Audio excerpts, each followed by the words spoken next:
맞이한 새봄입니다. 그리고 지금은 친정가족들과 인연을 끊고 살아가고 있습니다.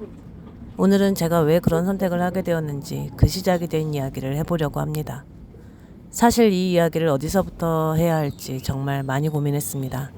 하지만 제 인생을 돌아보면 결국 모든 것은 작년에 있었던 그 일로 다시 이어지더라고요. 저는 지금의 남편을 같은 직장에서 만났습니다.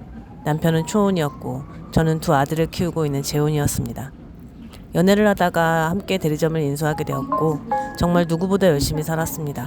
주말도 없이 일했고 쉬는 날도 거의 없었습니다. 힘들었지만 행복했습니다.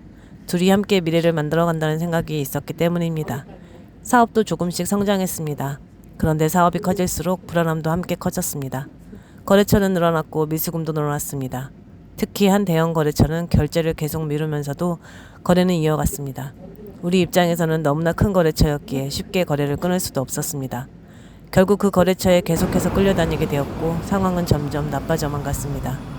결국 본사에 지급해야 할 대금을 마련하지 못하는 상황까지 가게 되었고 남편은 업무상 횡령 혐의로 고소를 당했습니다. 그때부터 저희 부부는 정말 할 수 있는 건 다 했던 것 같습니다. 집에 있던 금도 팔고 적금도 깨고 보험도 해지했습니다.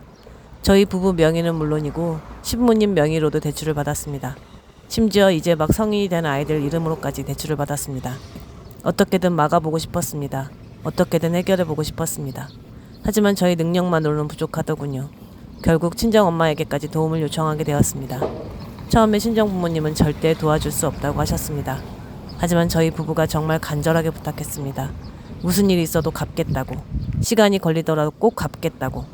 결국 엄마는 필요한 금액의 일부를 마련해 주셨고 저는 정말 감사했습니다. 그때만 해도 저는 변호사의 말만을 믿었습니다. 하지만 결국 남편은 저희의 곁을 잠시 떠나게 되었습니다. 그 순간에 제 눈앞은 캄캄해졌습니다. 앞으로 어떻게 살아가야 할지, 사업은 어떻게 유지해야 할지, 또 아이들에게는 어떻게 말을 해야 할지 정말 아무것도 생각나지 않았습니다. 그런 상황에서도 저는 곧바로 일을 해야만 했습니다. 남편이 떠나던 날에도 저는 곧바로 출근을 했습니다. 사업장을 닫을 수가 없었거든요. 직원들도 있었고 거래처도 있었으니까요. 울고 싶었지만 울 수도 없었습니다. 그렇게 정신없이 하루하루를 버티고 있었습니다. 그런데 또 하나의 걱정이 있었습니다. 엄마에게 약속했던 돈이었습니다.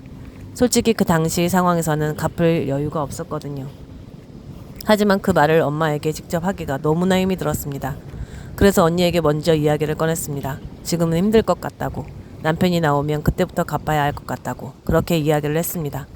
며칠 뒤 작은 아들과 외출을 하고 있는데 엄마에게 전화가 왔습니다. 저는 속으로 생각했습니다.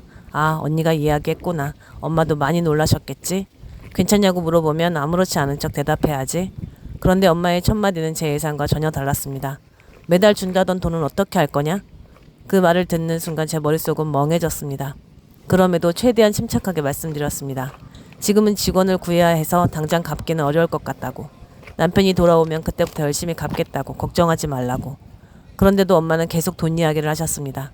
왜 그렇게 됐느냐? 돈만 갚으면 되는 것 아니었느냐? 심지어는 남편이 그렇게 된 상황 자체를 믿지 못하겠다는 듯한 말투로 이야기하셨습니다. 저는 더 이상 아무 말도 할 수 없었습니다. 옆에 작은 아들이 있었거든요. 눈물이 날 것 같았지만 꾹꾹 참으며 겨우 통화를 마쳤습니다. 그런데 전화를 끊자마자 작은 아들이 저를 보면서 그러더라고요. 와, 진짜 너무하네. 엄마 신경 쓰지 마. 다른 생각해. 좋은 생각만 해. 그 말을 듣는데 더 울컥했습니다. 그래도 아이 앞에서는 괜찮은 척 해야만 했습니다. 엄마니까요. 그래서 살며시 웃으면서 말했습니다. 엄마는 괜찮아. 신경 안 써. 하지만 사실은 전혀 괜찮지 않았습니다. 그때 제 옆에는 남편도 없었습니다. 사업은 혼자 책임져야 했고 앞으로 무슨 일이 생길지도 몰랐습니다. 그런 상황에서 제가 듣고 싶었던 말은 돈 이야기가 아니었습니다. 괜찮니? 밥은 먹었니? 많이 힘들지? 몇 마디였습니다. 그런데 저는 지금까지 결국 듣지 못했습니다. 그런데 지금 생각해보면 그날 엄마의 말이 그렇게 아팠던 이유는 돈 때문만은 아니었던 것 같습니다. 어쩌면 제 마음속에는 이미 오래전부터 쌓여있던 서운함이 있었는지도 모르겠습니다. 저는 어릴 때 공부를 괜찮게 하는 편이었습니다. 저는 중학교 3학년 때 진학상담을 하던 날이 아직도 생생하게 기억이 납니다. 그날 저는 엄마와 함께 담임 선생님 앞에 앉아 있었습니다. 선생님께서는 제 성적표를 보시더니 엄마에게 말씀하셨습니다. 어머님, 따님은 인문계 고등학교에 충분히 갈 수 있는 성적입니다. 왜 실업계에 보내려고 하세요? 그 말씀을 듣는 순간 저는 속으로 기대했습니다. 어쩌면 엄마가 마음을 바꾸실 수도 있겠다고.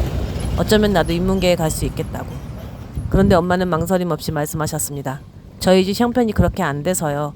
아들을 공부시켜야 해서 얘는 실업계로 보내야 할 것 같습니다. 저는 바로 그 자리에 앉아 있었습니다. 제가 듣고 있는 바로 앞에서 한 말이었죠. 저는 그 순간까지도 아무 말도 할 수가 없었습니다. 교실 안이 잠시 조용해지는 것 같더군요. 그리고 담임 선생님께서 저를 바라보셨습니다. 그 눈빛을 저는 지금도 잊지 못한답니다. 안타까움이었는지 미안함이었는지 아니면 어린 학생이 감당해야 할 현실이 안쓰러우셨던 건지 저도 정확히는 모르겠습니다. 하지만 그날 선생님이 저를 바라보던 눈빛만큼은 아직도 기억합니다. 결국 저는 그렇게 원하지도 않는 실업계 고등학교에 진학해야 했습니다. 반면 오빠는 재수까지 하면서 4년제 대학에 진학을 했죠. 그때는 그냥 그것이 당연한 듯이 받아들일 수밖에 없었습니다. 집안 형편이 어려우니까. 오빠는 하나뿐인 아들의 장남이니까. 원래 그런 건가 보다 하면서요. 저는 늘 이해하는 쪽이었고 늘 양보하는 쪽이었습니다. 결혼할 때도 마찬가지였습니다. 오빠가 결혼할 때는 전세 보증금도 지원해주고 차도 마련해주고 생활비까지 보태주셨습니다. 결혼 후에도 경제적인 지원은 계속 이어졌죠. 하지만 제가 결혼할 때는 달랐습니다. 저는 제가 번 돈으로 결혼을 준비했습니다. 그런데도 욕심이 많다는 이야기를 들어야 했습니다.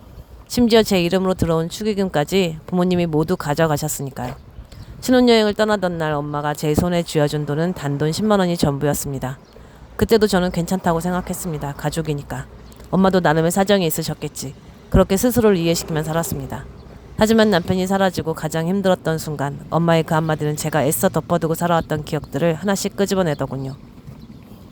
어릴 때 진학을 포기해야 했던 순간, 결혼할 때 서운했던 순간, 늘 오빠가 먼저였고 나는 나중이었던 순간들.